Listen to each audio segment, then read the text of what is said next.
This league is so unpredictable. Something there at Siseko Stadium. I was going to ask you about that. There's something When you started there. conspiracy theory. There's something there.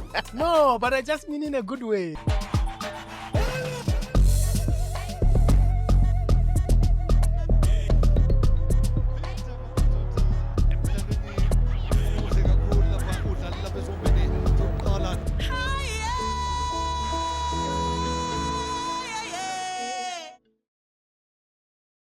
There's just over a month to go in the 2024-2025 Betway Premiership, so there's a lot riding on every moment of action. This past weekend was no different. There were plenty of twists and turns at both ends of the table. In the battle to beat the drop, Richards Bay's 1-0 win over the Citizens saw the Natal Rich Boys take a massive stride towards safety, while their opponents, Cape Town City, slumped deeper into trouble. Tulani Gumere's 79th minute banger of a goal lifted Richards Bay up to 12. At the top end of the standing, Sekhukhune United are up to third after downing Rise and Shine in the Polokwane derby. Goals in each half from Ramallah and Cardoso saw Sekhukhune climb above both TS Galaxy and Stellenbosch into the top three.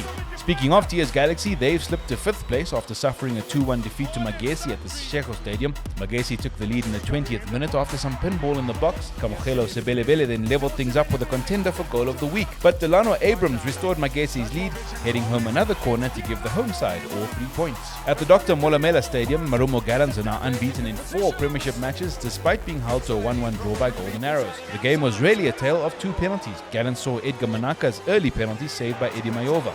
A few minutes later, Gallants did manage to take the lead thanks to Junior Dion's smart finish, and early in the second half, Arrows were awarded a penalty, and Nduduzo Sebia showed Manaka how it's done, slotting home to earn Abafana Bestende a point.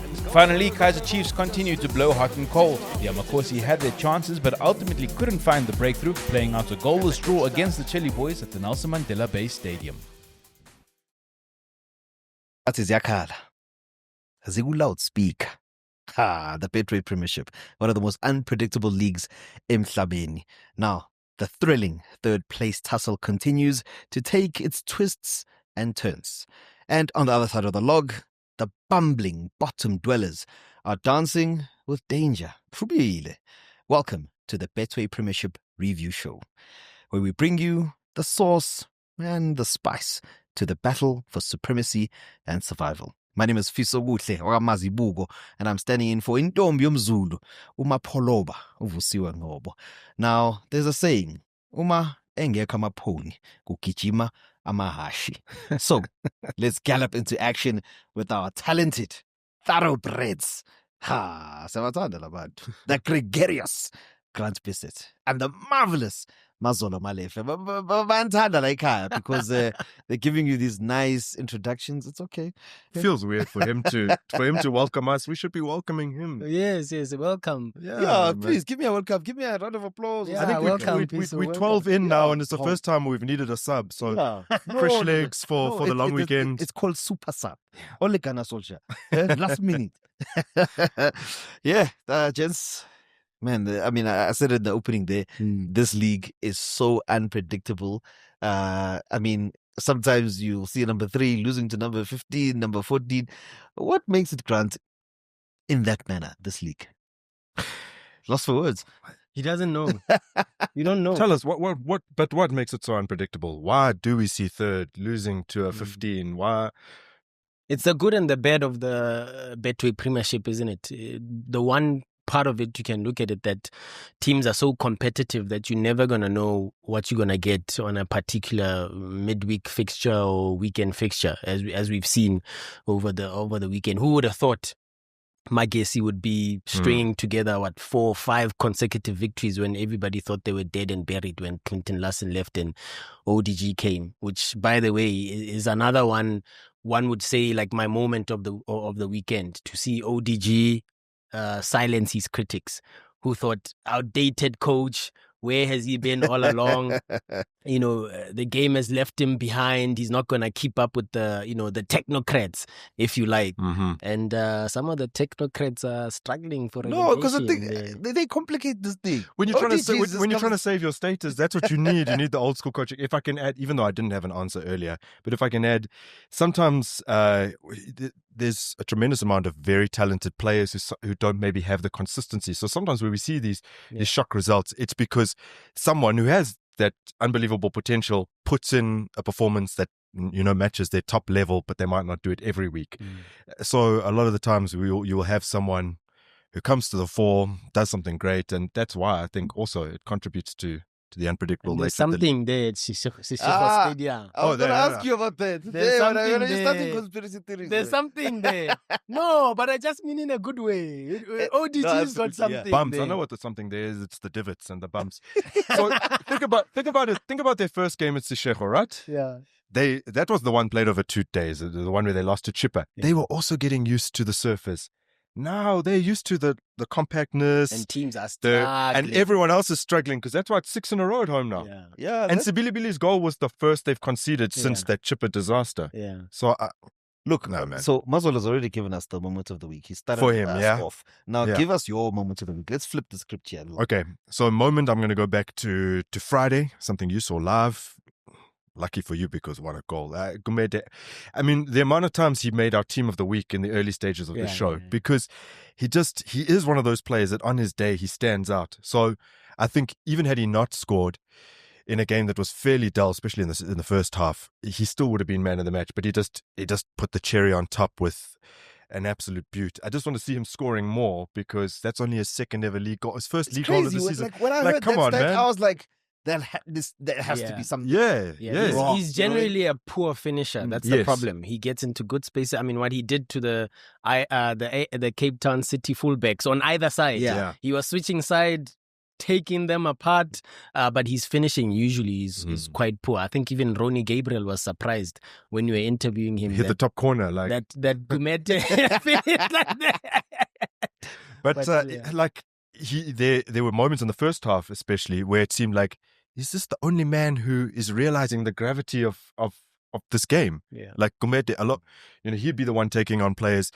So I also think hugely important goal, as good a goal as it was, hugely important. I mean, you could call that one a 6-pointer, right? I mean, the way they now remove themselves from Cape Town City and they leave the citizens in some serious peril because their last 3 games are tough. They're very, very tough. And I think they end with their rivals, their Western Cape rivals, who have their number at the moment. So it's tough. Yeah, it's tough. And can they beat the JDR? Can they beat Durban City? Might not finish top. They might be in the playoffs. Can they beat an Orbit College? Can they? You would say yes, on paper the quality is there, but I don't know. Those teams will have momentum behind them if they end up in the playoffs. City. Look, we'll get to that. Both have given us now your moments of the week. So now I'm going to ask you, since Mazola's already got us going, he's got us rumbling. MVP of the week. Oof, it's a tough one. It's either between Gumede, and just an overall team performance. I keep harping on about Magesi, and I think for me, overall team performance makes most valuable people, as Grant likes to say, most valuable people, because wow, ODG and the boys, I take my hat off to them. Look, it smells like sitting on the fence, but it's okay.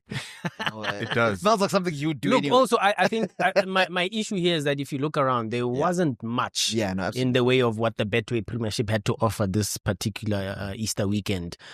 So you have to isolate those moments from what Richards Bay brought to the table and what Magesi also did in Seshego as well.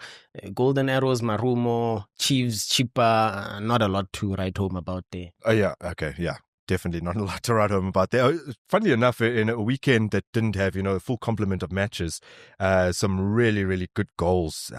Dion, Sibilibili scores a nice one.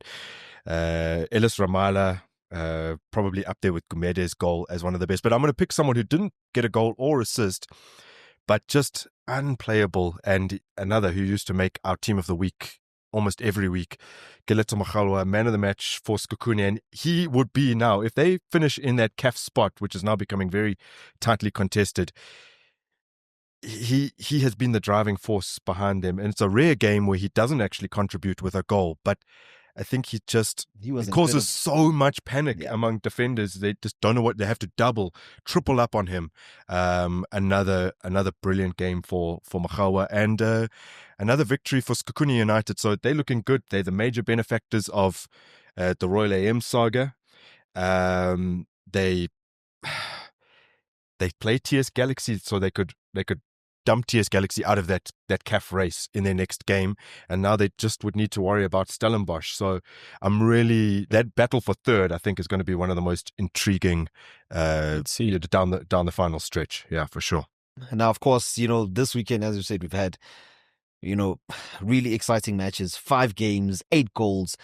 But you know what? Here we like to show you nice things. So let's go to our 3 best goals that tickled our fancy, brought to you by Betway Scores. Cut back on the 45. Yes, Sibilibili. Still Sibilibili. That looked to have crossed the line. Chipezeze was beaten there. So much power from Kamukelo Sibilibili. Too hard to handle. Elvis Walla. Tough. Oh, this is opening up here. Oh, beautiful sweeping move. And Richard Bay makes a breakthrough. And it had to be that man, Tulani Kumeda. He's been the danger man all night. Ramala bulldozes in. It's Ramala's nifty footwork that produces an absolute stunner. Style. A whole lot of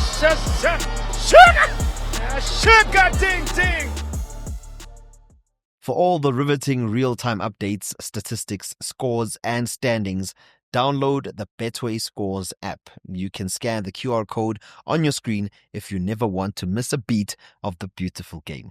Now, Betway Scores brings you all of the hits and misses at your fingertips. If you have Betway Scores, you would have received a notification of this super save, which is our Betsaver save of the week. So eyes will be on the Durban City and Milford encounter in case it clash. Here's Makhalwa. Ooh, save. Brian Oko, B-Rick.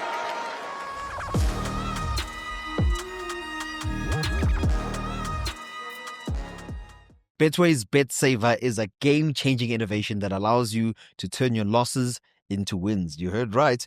With Betsaver, you can get a portion of your wager even if your multi-bet has multiple misses.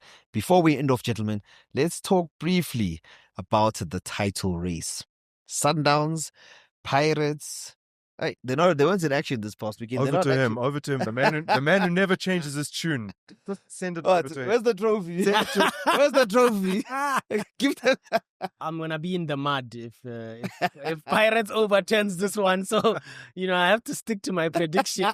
I called it early and I said give it to them already. But you can clearly see even in his demeanor that Coach Miguel Cardoso is feeling the pressure. Yeah. Especially after he said he isn't. Yeah, after losing those 3 points from Royal AM now, the gap is narrowed. The good thing here is that they don't have to now play each other. So you have to do your own job. It's not so there are no more 6-pointers. And I still think Sundowns will edge it. Although it excites me to finally have a title race. I mean, what we've had the past 2 seasons at 23-point gap difference and 16-point difference is ridiculous, really. I love to see the Betway Premiership trophy in a helicopter somewhere in the middle of I want to see that again, but I still think Sundowns will edge it. As much as he's been consistent, so have I, because I've always and he'll say I'm a fence sitter, but I've just left the door open every week when I get asked. As I say, the door is still open. And for the last couple of seasons, I have maintained that coming down the final stretch, if Sundowns are feeling, I want to see Sundowns feel the pressure. I want to see how they react, how they finish the season, knowing that they can't afford to slip up, as opposed to the last 2 seasons where 6 by now it's done. 6 games, it was done. I think it was 7 games at one point, it was done. And then they drew all those games at the end of the season because, well, they'd already won the title. And I just said, if Pirates can keep pace, or relative, until the end of the season, then let's see. So it's come to fruition. Now let's see. You know what, Grant? It's okay. It's okay. Mazola said he's sticking by his guns. Give them the trophy. I have to. If I'm in the mud at the end of the season, I'm in the mud. You are still on the fence as usual. It's okay. So I think we end it there because what's the point of sitting on the fence? You'll never get me off the fence. Wow. All right. So this is where we end the Betway Premiership review show, ladies and gentlemen. My name is Fiso Mazibuko, alongside Mazola, Molefe, and Grant Bisset. If you ever want to question where you've seen this face, Matt Doherty plays for Wolverhampton Wanderers. You can put the pictures next to each other. You'll see That's true. that he's Grant Doherty. Thanks for joining us. See you next week. Bye.